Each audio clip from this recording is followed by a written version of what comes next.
As Stephanie said, my name is Lisa Knauf. I have my colleague Joel Eggerding from Thrivent Financials joining me tonight. We're going to talk about the basics of nursing home and how to pay for the nursing home.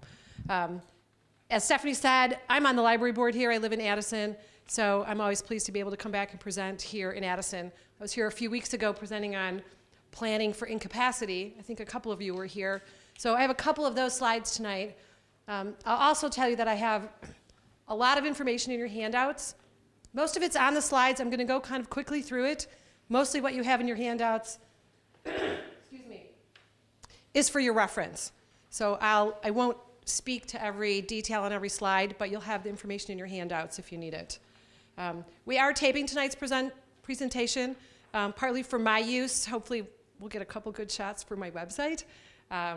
Addison has the ability to broadcast it on local cable if they choose. So with that, we'll get started. I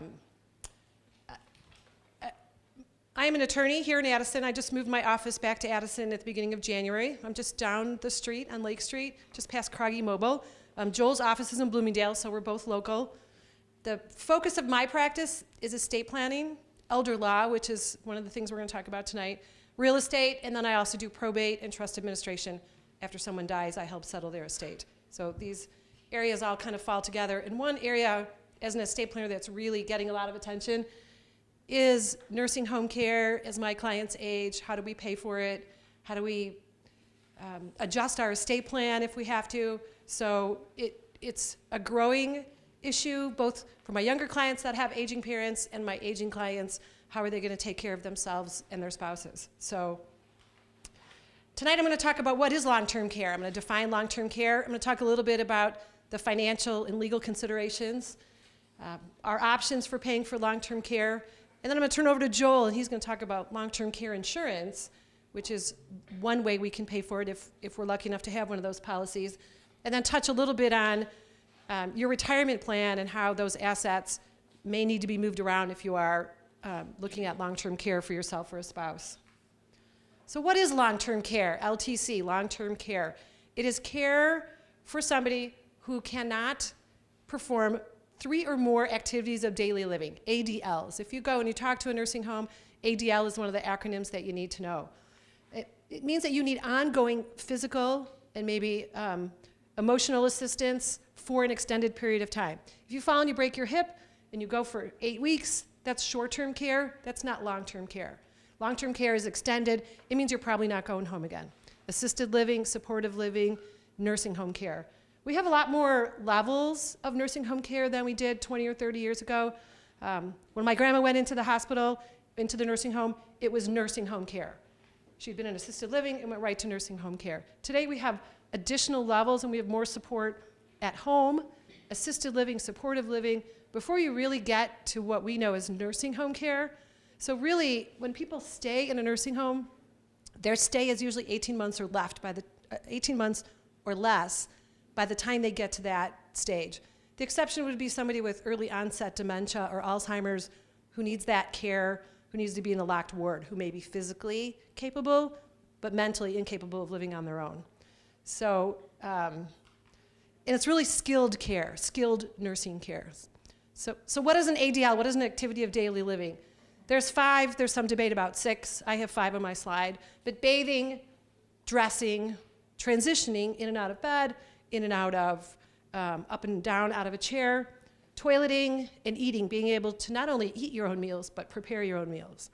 So if you're assessed for home care, for VA home care, for Medicaid, one of the things they assess when people are going into long-term care is how many of these activities of daily living can you perform.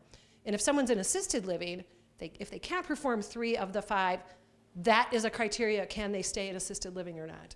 So that's an acronym that you need to be familiar with. Excuse me. So when someone's diagnosed with an illness, what happens? First, we usually all go into a panic. I know that from personal experience. But from my perspective, capacity is an issue because some of the things we're going to talk about tonight, about how to pay for a nursing home and long-term care, a lot of that depends on whether the person who needs the care still has capacity, the mental capacity and legal capacity. If we need to transfer assets or sign care documents, does that person have the capacity? So I always ask, do people have powers of attorney? Have they named somebody that can make decisions for them if they can? And do we need to make changes to their estate plan to protect themselves or possibly a healthy spouse that's still at home? But these are things that the earlier you talk to somebody after the diagnosis of an illness, the more flexibility that we have. And as we look at these things, one of the things I'm going to talk about in a few slides, but we keep Medicaid in mind. And I'm going to come back to that in just a second. Healthcare decisional capacity. Does a person have the ability to make their own healthcare decisions? Do they understand what type of treatment's being proposed? Can they articulate that to their doctor, and can they participate in the decision? If they can't, we need to rely on their agent, their healthcare agent, being understand both the nature of the decision and the consequences of it. And the same thing with legal capacity. The standard is a little different. The standard is actually a little bit lower for healthcare decisions than it is for legal decisions. And the type of legal decision might be different depending on what we're executing. But someone may be able to say, no, I don't want a feeding tube, but might not have the capacity to understand that signing a document means they're selling their house. So there's different levels of capacity depending on what we're doing. Obviously, I'm an attorney, so when people are diagnosed with an illness, the legal plan is a big part of it. And as I said, as we start talking about government benefits, the ability to make changes and move your assets around and sign documents, it really becomes much more important.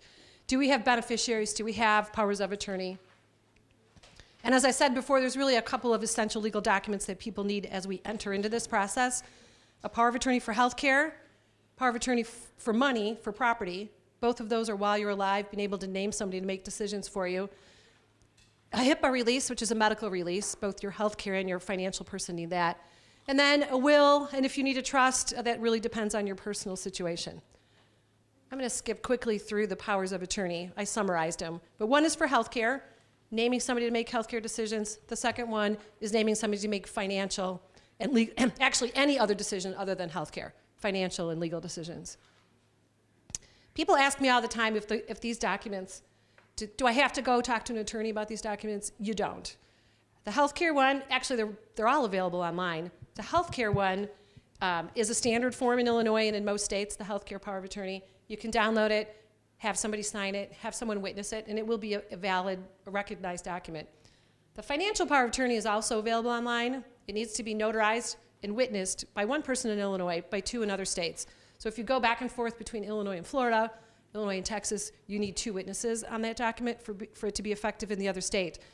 But what the standard document does not do is give us the power to do Medicaid planning, asset transfers out of someone's name. So if you've got a standard financial power of attorney, you might want to talk to an estate planning or an elder law attorney, because I add, and other attorneys, we add extra language, extra powers into these documents that without them our hands are tied when it comes to qualifying for government benefits.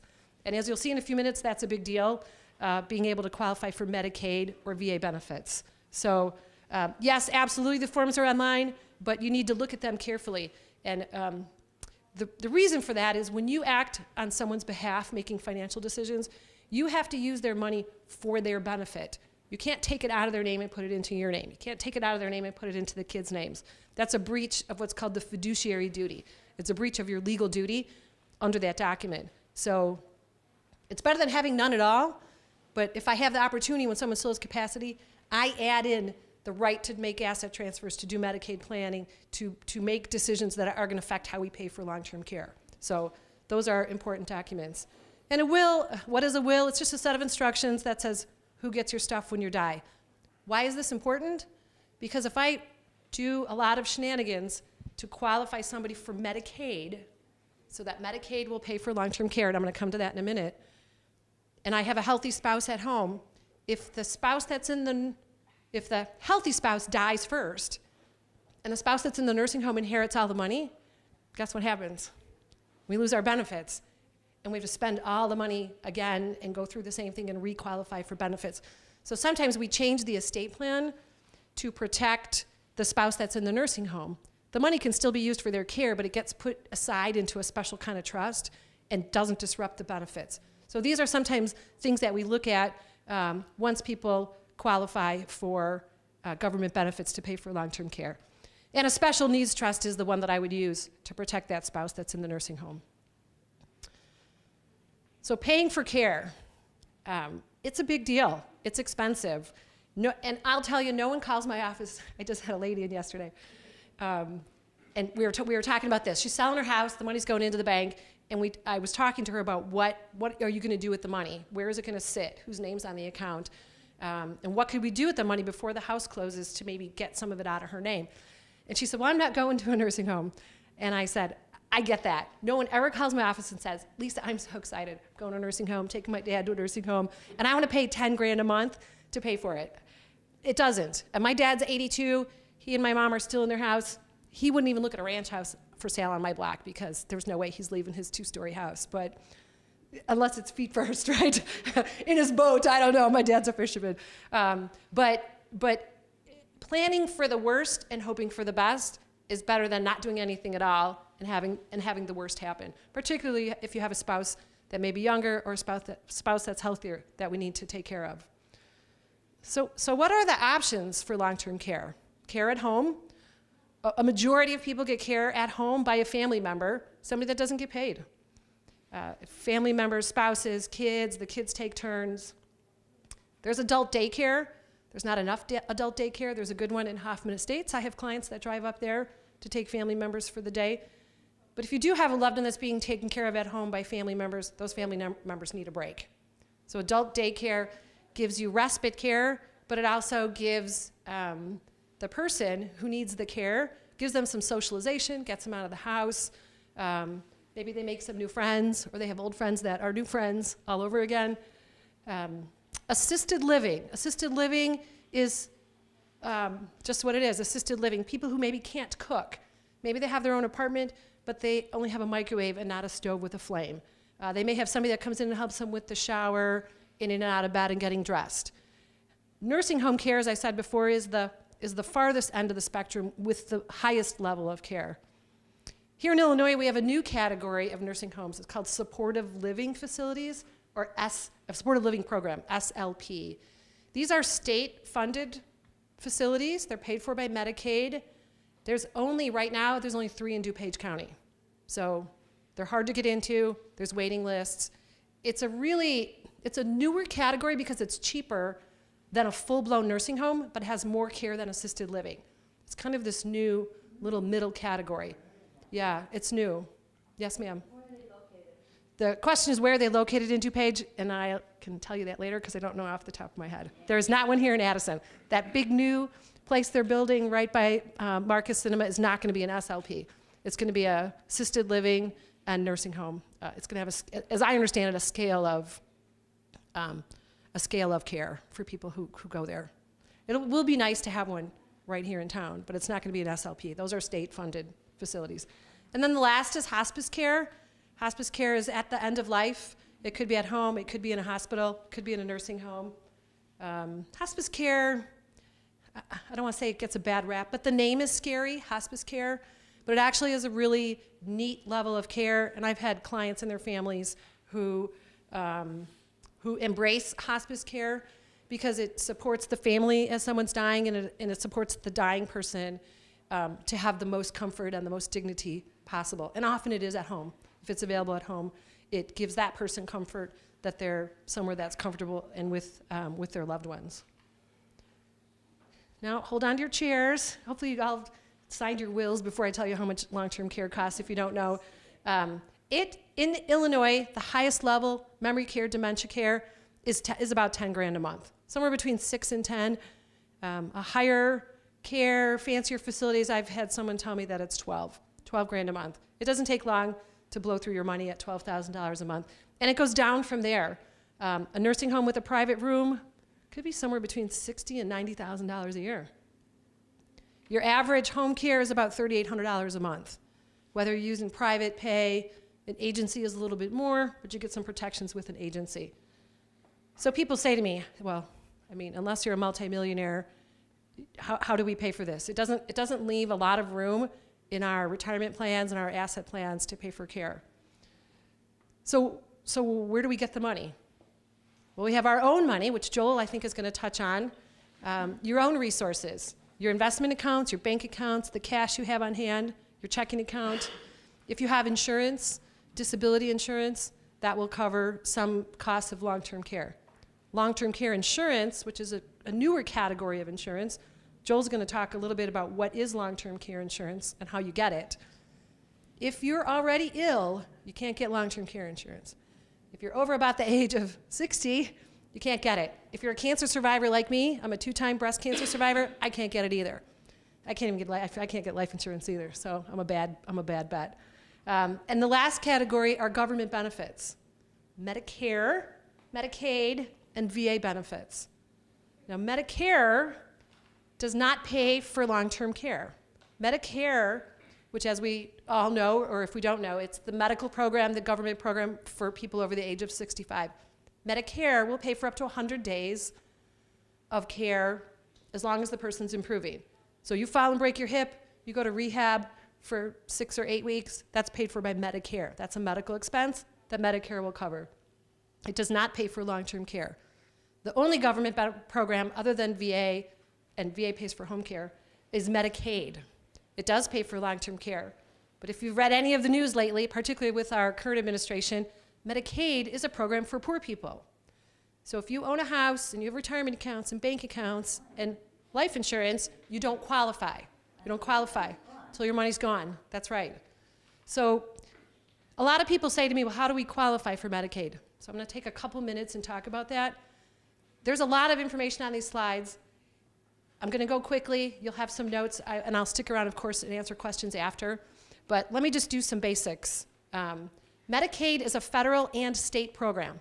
It's funded by the feds, and it's administered by the states. So the rules here in Illinois might be different than the rules in Wisconsin and the rules in Indiana.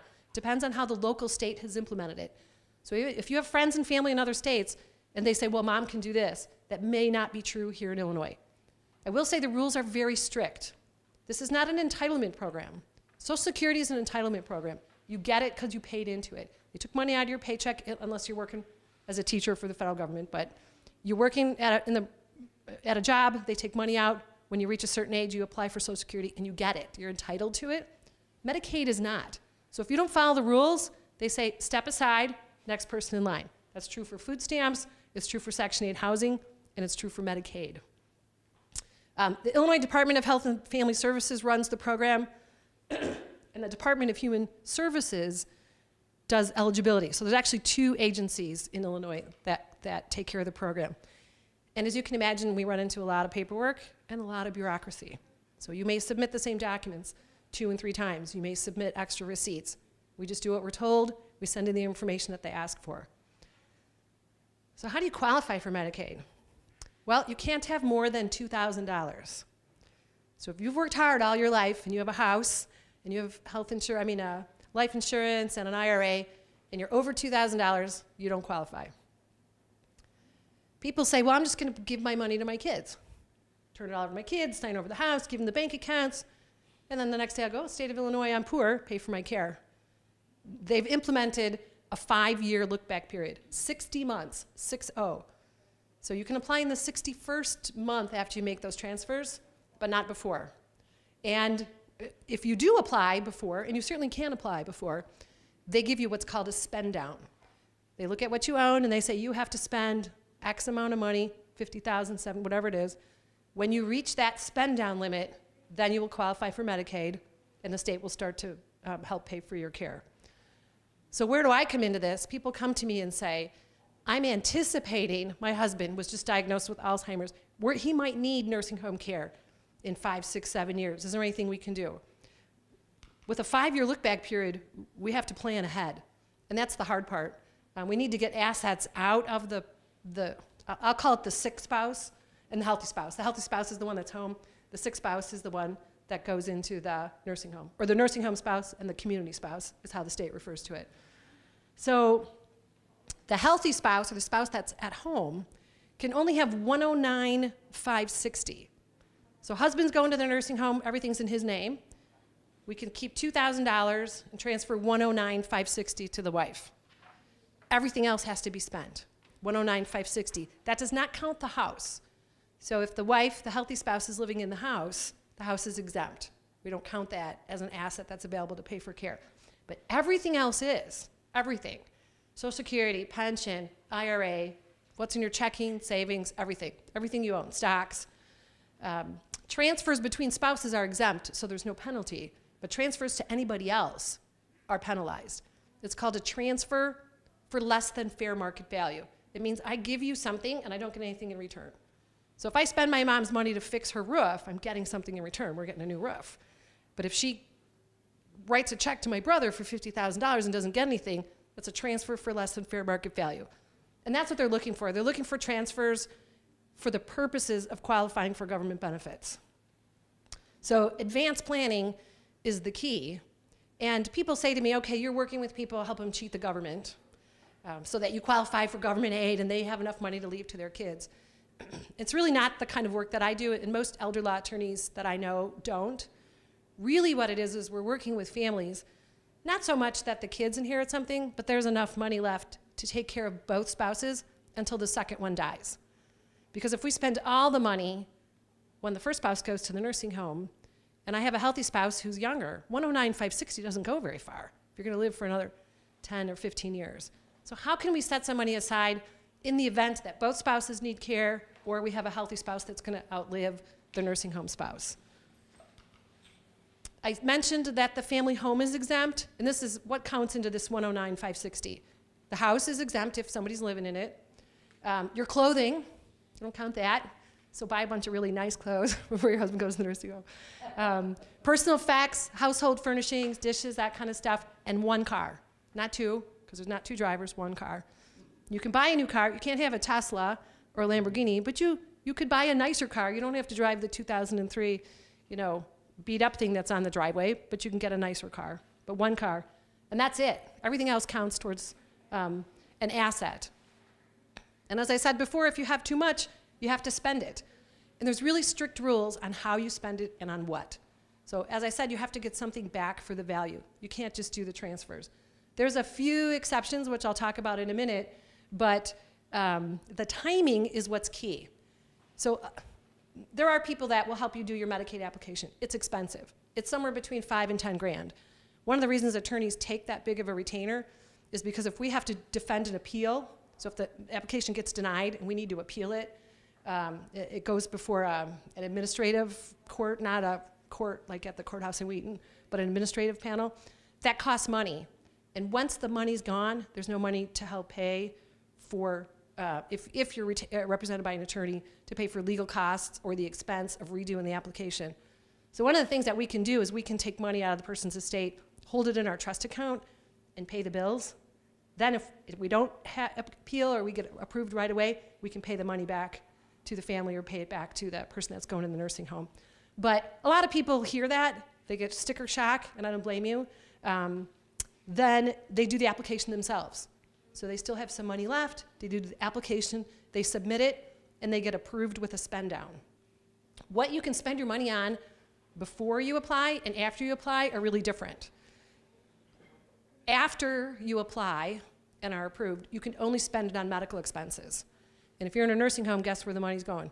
To the nursing home, right? I mean, they're a business. I don't begrudge them that. They take care of the people that we love. But some of the things I'm going to talk about, you can't do. Your hands are tied.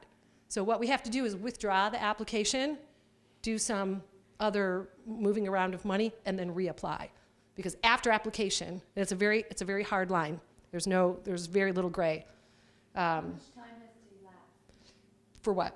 After you apply. So the question is how much time elapses after you apply before you get approved?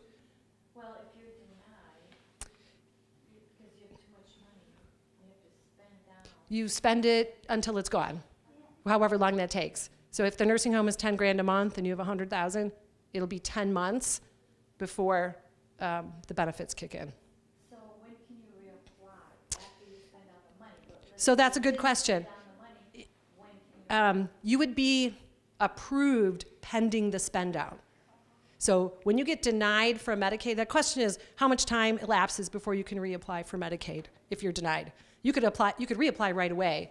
Sometimes people are denied because they made a mistake on the application.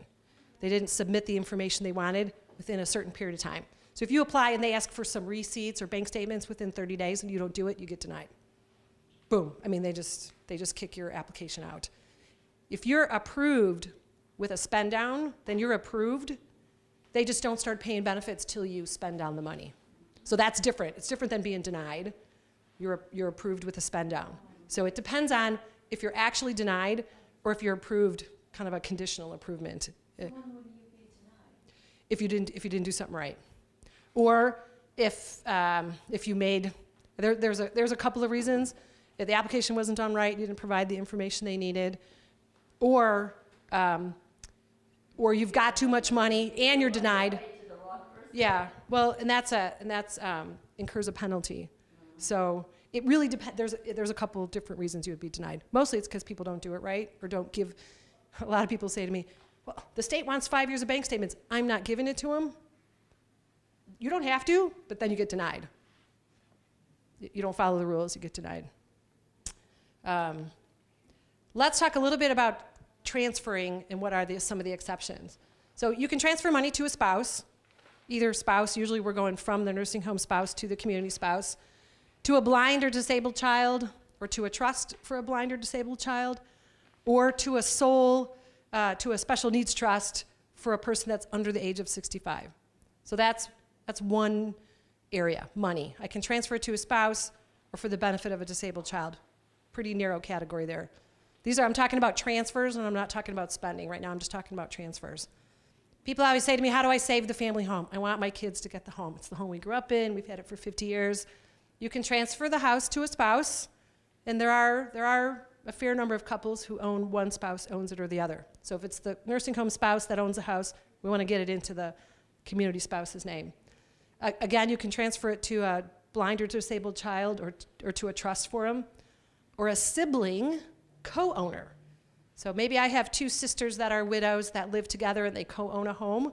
One's going to a nursing home. She can transfer her share to her sister. That's an exception.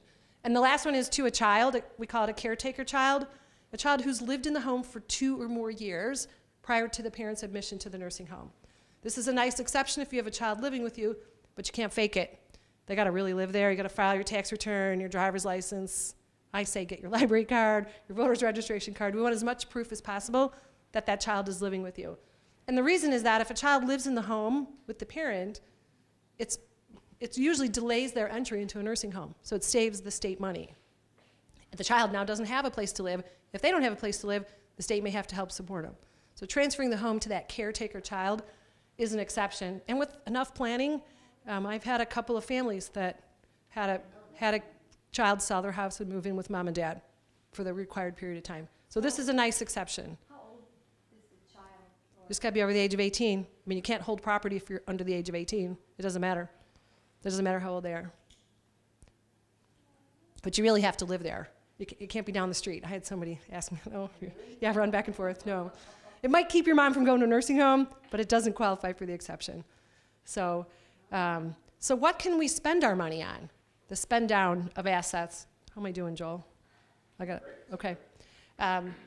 So prior to the application, we run a little test. I do some analysis, and I say, you have too much money. What can we spend it on that won't incur a penalty? And speaking of penalties, people ask me this all the time. I don't want the state to take my house. I don't want the state to take my bank account.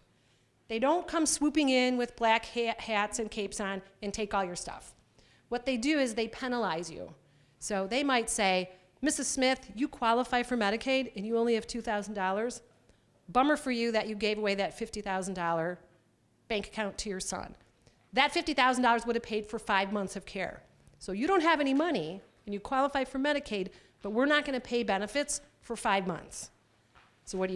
We don't have enough money to pay for the nursing home, right? Theoretically, you go back to the kid and say, I need the money back to pay for the nursing home. That's what they do. They just don't pay benefits.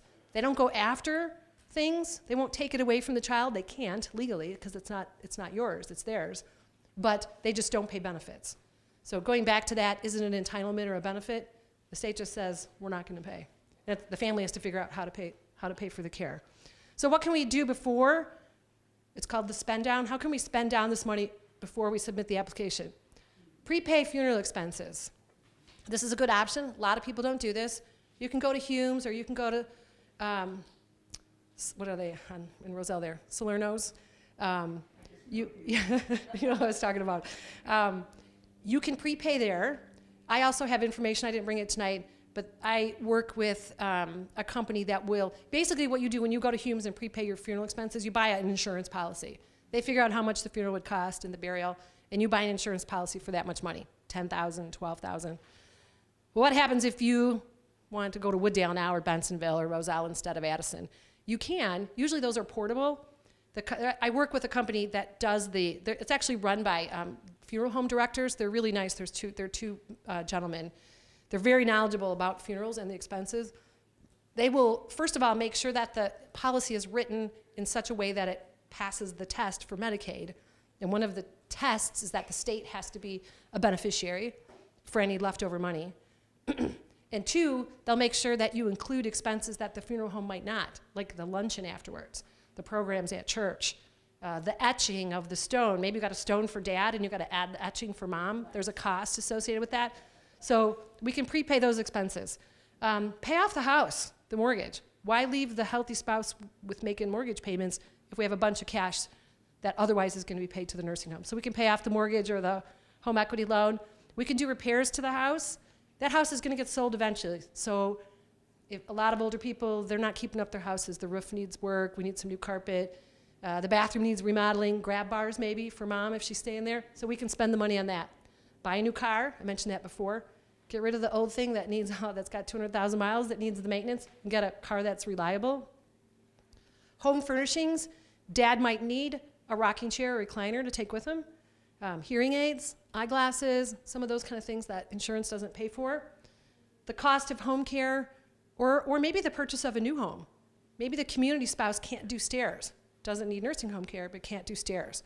We may want to sell the family home and move to, it might be a more expensive house, but it's on one level. It's got grab bars. It's in a community where the exterior is taken care of, so there's no exterior maintenance. So these are things that we look at. What could we spend it on? I mean, sure, could you buy a vacation? Absolutely. But there might be things that you or your parents or your loved ones need that we can spend the money on that you've been reluctant to spend the money on. A new winter coat, some of the things that we might need once we're in the nursing home. A TV, actually, for the room. A lot of people want a new TV if they're going to assisted living, and a comfortable chair, that kind of stuff. Question, if you're by yourself and you're going into a nursing home, you can't buy a new house to spend on. That's correct. Right. Yes, if you're a single, that's a good question. The question is, if you're not married, what do we do with the house? The house has to be sold. The house has to be sold. And you wouldn't buy a new car. That's correct. We would be selling the car. One thing we can do, though, the state looks at your money in two different ways. One is a stream of revenue. So if you're getting Social Security payments, pension payments, that's a stream. It does.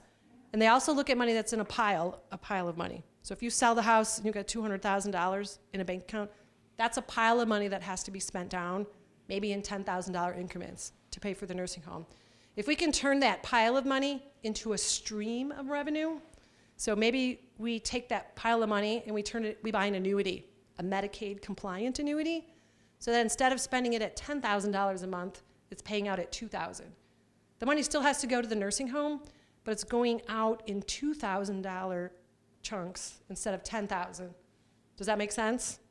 I'm getting some confused looks. What we want to try and do is take lump sums of cash and slow down the flood of money that's going to the nursing home.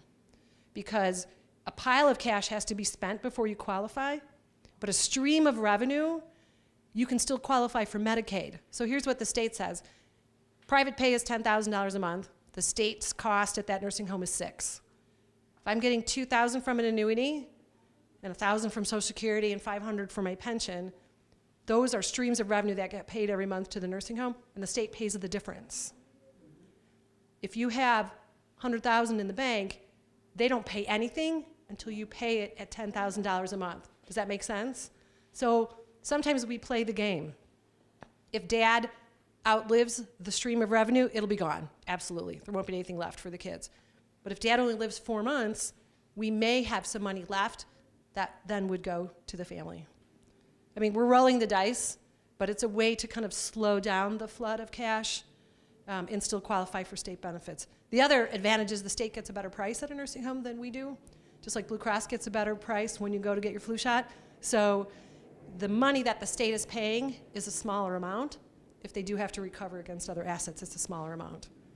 So those annuities have beneficiaries, right? That's correct. The question is, do annuities have beneficiaries? And that's correct. A Medicaid compliant annuity has to have the state as the first named beneficiary. The state gets to recover any money that they've paid on behalf of the nursing home resident, and then anything left goes to the family.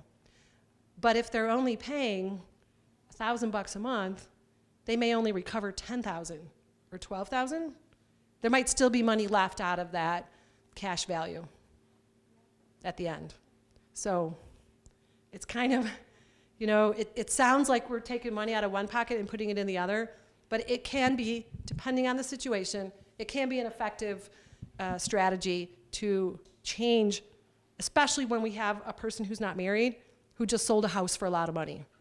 If we have $250,000, $300,000 that we have to spend, we can do a couple different things. I want to leave enough time for Joel, so let me jump through the VA benefits real quick. The VA has a benefit called aid and attendance. Is anyone a vet or have a family member vet? Okay. This is a neat benefit. Not a lot of people know about it. It pays for at-home care for the veteran and his or her spouse. If the spouse is the survivor and the vet is deceased, the spouse still qualifies. Oh, really? Yes, it's called aid and attendance. It's one of their pension programs. You have to qualify based on income and assets. And starting October 1st, they passed rules 4 years ago. They go into effect October 1st. There's now a 3-year look back for the VA aid and attendance, and there is an asset limit, which they had before. You have to qualify. You have to be not dishonorably discharged. So you can have a general discharge or an honorable. And you have to have served at least 90 days of active duty with 1 day during a time of war. The vets that get caught in this often are the ones around the Korean and Vietnam War, because we have people that were in country prior to the actual declaration of war, or people that served overseas before the US declared war. There's a couple of exceptions for Vietnam veterans, but I have found a couple that fall between the Korean and the Vietnam War. So there's some specific dates. They're in your handouts. You just need to know that, and it's black and white. You either did your 90 days, 1 day of active duty during a time of war, or not. If you do qualify, they look at your assets, they subtract medical expenses, and then they will pay for home care. And it is a really nice benefit, particularly if one of the spouses can stay at home longer with home care. Some of the planning that we do for VA, because there's only a 3-year look-back period, and there's a 5-year for Medicaid, sometimes they're in conflict. So we have to think kind of hard, if we're doing transfers, what the longer-term effect will be. I got a couple slides on applying for the VA. I will just say that they're a government agency. They're very forms-driven. They're very particular about how those forms get filled out. They don't take a power of attorney. They have their own form, which has to be signed by the veteran, whether the veteran is competent or not. And we need discharge papers, the DD-214. So if you have a family member that's a vet and you don't have a copy, I would work on getting it. Sometimes it takes a while, and it's nice to have that. Also, if it's a vet who served, I think it's Vietnam War and Korean War, a certain part of the alphabet. These records are stored underground in the St. Louis area, in tunnels underground. There was a fire in one of those tunnels several years ago and destroyed a whole bunch of records. So if the vet happens to be somebody whose records were destroyed, they recreate their service record, but it takes 5 times as long to get proof of time of service than it does if you have the DD-214.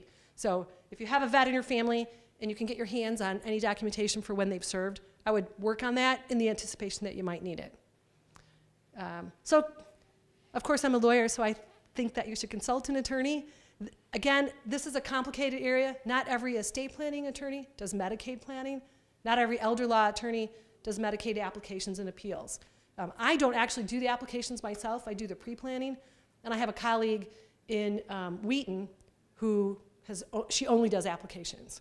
So I bring her in with my clients because she's the whiz on the forms and how they get filled out and which office to send them to and whether we mail them or FedEx them or hand deliver them. So it's really kind of a niche area. It's worth talking to somebody because the financial implications at the far end are huge. So with that, I'm going to turn it over to Joel Eggerding. Joel's with Thrivent Financial, and he's going to talk to us a little bit about long-term care insurance. Actually, you're going to switch slides. Can I take a question while you switch, or you got it right there? Does anybody have a question while Joel switches slides? Yes, sir. Oh, I'm sorry, behind you and then yours. Sorry, I'm trying not to move. Pardon me? If we move our asset in irrevocable trust, then the Medicaid have access on that? I didn't hear the first part of your question. If we move our asset to the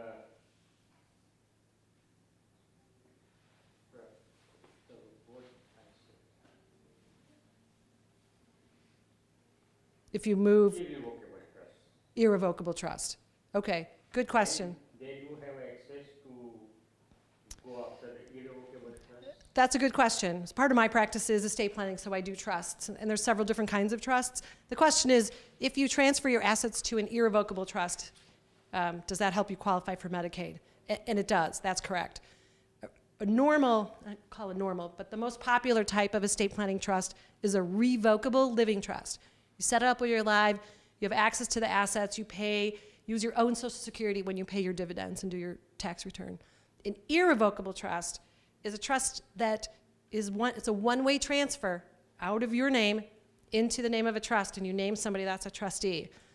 That's a transfer for less than fair market value, so you have to do it 5 years before, but it does get the asset out of your name, and after the 5 years, you would qualify for Medicaid. That's correct. So I do irrevocable trusts. We do them for real estate. We do them, sometimes we'll take half of someone's assets and put it in the irrevocable trust and leave the other half outside the trust to maybe pay for expenses. But one of the cool things that you can do with an irrevocable trust is you can still name beneficiaries, and the beneficiaries can still get some tax benefits. When the house is sold, they get a step up in basis on the assets. So the hard part for my clients is they have to do it 5 years before they need it, and they give up control of their money. So it's a choice between a hard choice and a harder choice. We're stuck between two rocks. Because I worked hard, I don't want my kids to be in charge of my money, but 5 years from now, if I go to a nursing home, I don't want to pay for it, you know what I mean? So if we form an irrevocable trust, we can put our family member as a trustee or no? you can. It's better if it's not a family member. It's better to have a corporate trustee or to have a family member and a co-trustee that's a corporate trustee, someone that's more neutral. Or we name a trust protector that would make the decision that gets the okay. But I have people all the time name family members as trustees. How about if I make a irrevocable trust with my all the instruction that this trust, while I am living or after living, is worked on according to this requirement? And that's true. So his question is, if I do an irrevocable trust and the terms say that the money has to be used for me while I'm alive, and that's what we do. So that's the benefit of the irrevocable trust. It gets the stuff out of your name, puts somebody in charge of it. They still have to approve the spending of the money, but we add language that says, you guys, you nasty kids over there that should be working, you don't get to use my money while you're still alive, while I'm still alive. The money has to be used for my care and to pay for things that benefits won't pay for. So there is some protection in there, and usually we build in a loophole that, like, let's say the kids go crazy, right, and they're taking your money. We blow the trust up, and you take control back again. It's called an intentionally defective trust. So we build in loopholes. It gives people a little bit of comfort that they really could remove the trustee and take the money back. Another one? It's an irrevocable trust. One is irrevocable. And revocable. Revocable. Revocable, R-E. R-E means you can change it. Thank you, good questions. All right, back to Joel. Changing channels. Exactly, handing the mic over, so it's real. So good evening, everybody. Thanks for coming. My name's Joel Eggerding. I work for a company called Thrivent Financial. Don't know if you've ever heard of Thrivent, so I have a couple slides. I did have a handout of my slides too, so make sure you have mine as well. There were two on the back there. But I work for Thrivent Financial, and we are a not-for-profit financial services firm that works exclusively with Christians. So that's the common bond that we have that I get to work with. As Lisa said earlier, I'm local. I'm down in Bloomingdale, so just keep going on Lake Street. You'll hit my office eventually. Really easy to get here from my office. You just make one turn, and you're here. If you haven't heard of Thrivent, I want to talk a little bit about who we are. We're one of a very large financial services firm. We're part of the Fortune 500, and since 2012, we've been named one of the most ethical companies in America. And unfortunately, ethics and money don't always go together. So we're very proud of that. So what I want to talk about, obviously, Lisa covered a lot about if you're needing long-term care for a long time. I want to talk today really a little bit about long-term care, how I work that into anybody's normal retirement plan, and one of the ways that we do that is with long-term care insurance. So I'll kind of explain what those products look like and how they could benefit you as well. So some of these slides are kind of redundant from Lisa's slide, but again, when we talk about the cost of nursing home, certainly is going up and continues to go up as well. And really, if you need long-term care, there's 4 different ways to get it. And some of this again is as Lisa said, one, you can rely on your family. Second, the government programs that we've covered. You can use your own money. It's just like anything else that you're buying in your life. If you need something, you pay for it. Or you can use a long-term care policy and let the insurance company pay for a portion of it. So talking about insurance first. So long-term care insurance is a specific insurance product that pays money when you need it. So I'm going to talk a lot about my product at Thrivent because I know that better than anybody else, and I think everybody in the industry has similar products. But our products can be used during that continuum of care. So if you're staying at home and having a caretaker, you can use a portion of those proceeds. You don't have to wait until you're in the nursing home. And that's part of the planning that goes into building these policies. It allows you to choose your care because you are a cash buyer. You're not if you're relying on Medicare, then there are some places that will take it and some won't. So you have a greater chance of going to where you'd like. At Thrivent, we also give you access to a care coordinator. So that's someone that's going to help do those things. And it kind of helps the family member manage through the whole thing. So we at Thrivent, we say there's 6 ADLs. You said there were 5, so there's a little conflict, but I think we can work through that. But this is when a long-term care policy would actually start to happen. So after you can't do 2 of those 6, and you're not expected to do those for at least 90 days. So this is the slide really where we talk about how the policy works. And when you think about it, with our long-term care policy, you kind of decide how much money do you want a month for long-term care? Where do you find that number? And that's where good financial planning and good retirement planning can come in. So when I first meet with somebody who wants to think about retiring, and I think I see some people in here who are thinking about retiring, or is everybody already retired? Looks like some people are still thinking about it. Okay, good. Keep working, keep saving. But whenever we talk about long-term care, I always make sure we have a long-term care plan. It doesn't have to be insurance. And part of that is, and I love how Lisa explained it earlier, you got piles of money and you have streams of money. A lot of people, you save up your entire life in a 401k or a 403b, and you have some retirement assets. And when you go to retire, you have to live on that. And that can be a scary situation of, I have this pile of money, is it going to last the rest of my life or not? And we're not even talking about long-term care, we're just talking about retirement. So one of the things I do is try to understand what are your known needs, right? If in your house, what are your property taxes? What is your normal food bill? Whatever that is, and let's say that's $3,000 a month, then I want to make sure that you have $3,000 a month of guaranteed income. So between Social Security, if you have a pension, and using annuities, let's make sure you have $3,000 a month that you can't outlive the rest of your life.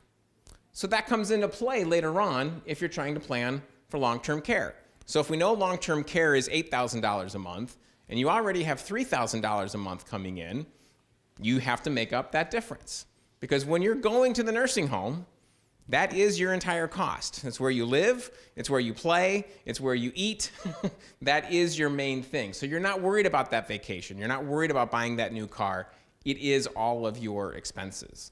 So I kind of try to talk through that to kind of talk down that sticker shock, right, of $8,000 to $10,000 a month of long-term care. Well, your not long-term care is going to be at least between 3 and 5. So it's kind of figuring out that difference.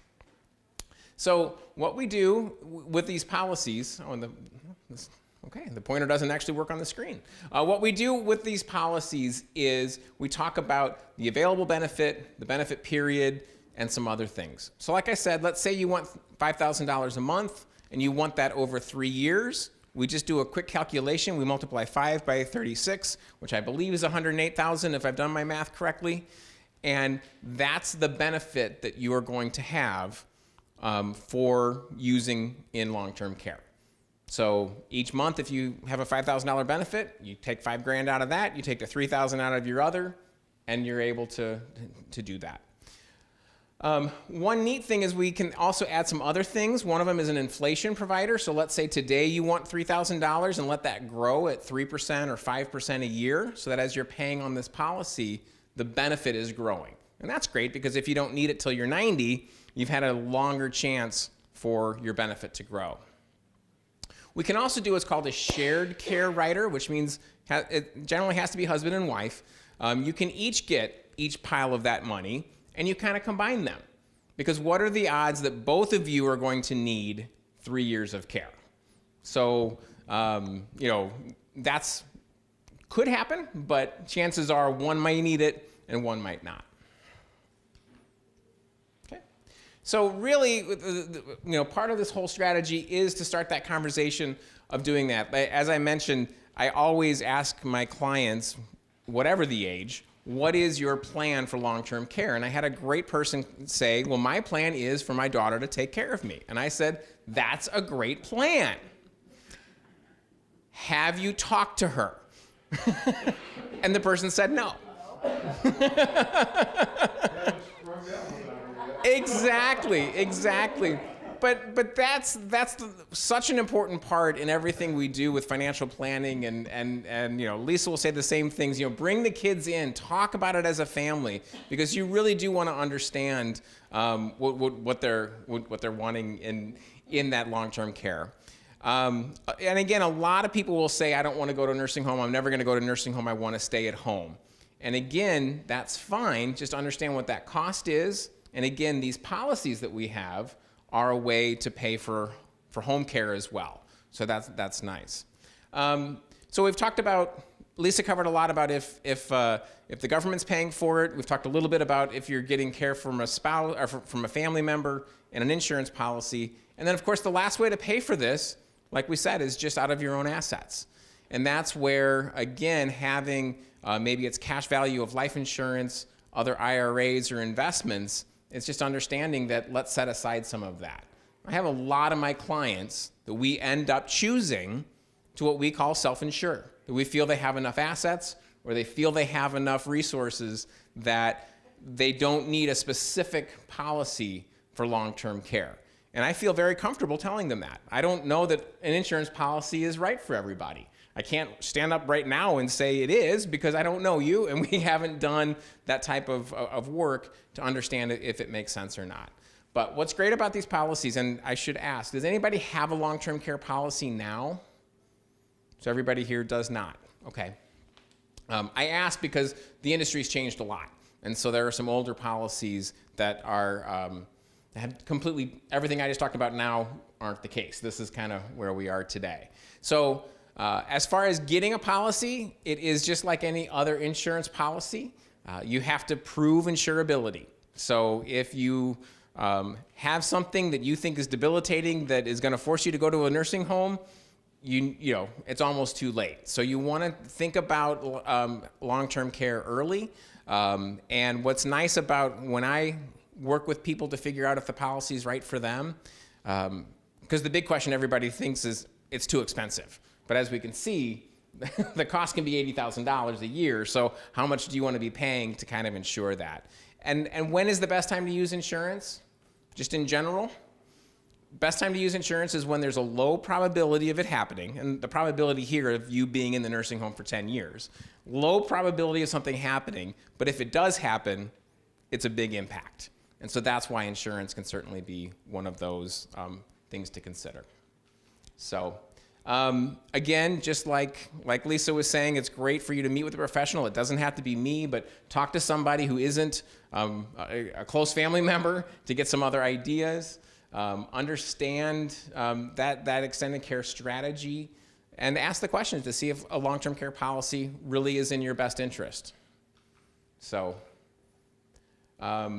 what I want to finish up with is the last slide, and as you can see, we've got a lot of things, and Lisa can come up too, so we can answer questions. But really, I want you to take a moment and think, what are you going to do today? Because this has been great information. You probably have information overload. I can see some of it on some of the faces, or maybe you just like Lisa talking better than me. It's fine. I like hearing her talk as well. But what is the one thing that you're going to do because of today? And if that's just to do some research, I would say write that down for a moment and do that to make this the best use of your time. But Lisa has a question. Joel and I presented a couple weeks ago, and you mentioned something that you didn't have tonight. That's right. So I mentioned, when we talk about how much the spouse at home can have, $109,560, the person in the nursing home can have $2,000. I believe the state has an exception for long-term care. Is that correct? Correct. Thank you for jogging my memory. Yes. So the state of Illinois recently passed something new called partnership, which says if you go and buy one of these long-term care policies that has indexing for inflation, so it has to be increasing either for inflation or just having some type of an increase, whatever you spend through on the from the insurance policy is kind of tacked on to when you go to Medicaid.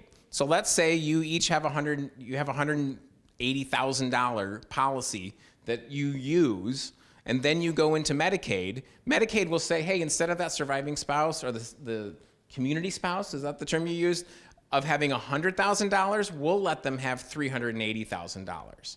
So it's dollar for dollar what you've spent in your policy, the state will allow you to keep if you've run through all your money and then qualify for Medicaid. So even the state of Illinois thinks, hey, go get a policy. And part of that is they understand that our people going to need it for a long time. But if all the citizens go and get insurance, then they may not have as much cost later in the Medicaid area. So thank you. I forgot about that important piece. And I have one other. So we talked about the 5-year look back. We talked about the 5-year look back period for transfers. What a lot of people do with long-term care insurance, and I don't know if Joel has more to add to this, but I'll give my spiel first, is how do we cover the 5 years? If I take all my assets and I put in my kids' names, I have to have something to pay for 5 years. One is we cross our fingers and hope daughter will take care of us for a couple of those years. But what if somebody goes to a nursing home sooner than 5 years? A lot of the benefit periods, 3, 4, 5 years, people intentionally use those to pay for that 5-year look-back period. So what we do is we transfer the asset, we have a long-term care policy, or we have money set aside enough to cover the 5 years, either paying for the nursing home or paying for care at home, and then we don't apply for Medicaid until we get to the end of the 5 years. So part of the planning is, if we're doing transfers, do we have a policy already in place that will pay for the 5 years? If someone's going to a nursing home right away, then the long-term care policy will cover the 5 years before we apply for Medicaid. Does that make sense? So sometimes, whether or not, one of the questions I ask people when they come in to talk to me is, do they have a policy? What does it pay? And what is the number of years? And then we work backwards from there. Can we transfer assets? Can we not? We transfer enough out to the irrevocable trust or to the kids, leaving 1 or 2 or 3 years outside the trust to pay until we get to the end of the 5 years. So that does come into the planning. But a lot of the policies you look at have benefits for up to 5 years, and I think part of it is because of this 5-year. Do they go up to 7? Yeah, you can go okay. up to 96 months. It's whatever. Whatever what gets paid for. Mm-hmm. Okay. So thank you. Does anybody else have questions? We are probably we're right about 8:05. Joel and I will stick around and answer questions, but if you feel like you want to leave, feel free. No one will be offended if you get up and go. Take a cookie on your way. If you have filled out the evaluation sheet, leave it on the table. We'll make copies for the library. I appreciate that. And then this gentleman has a question, and then you, sir. Yes, sir.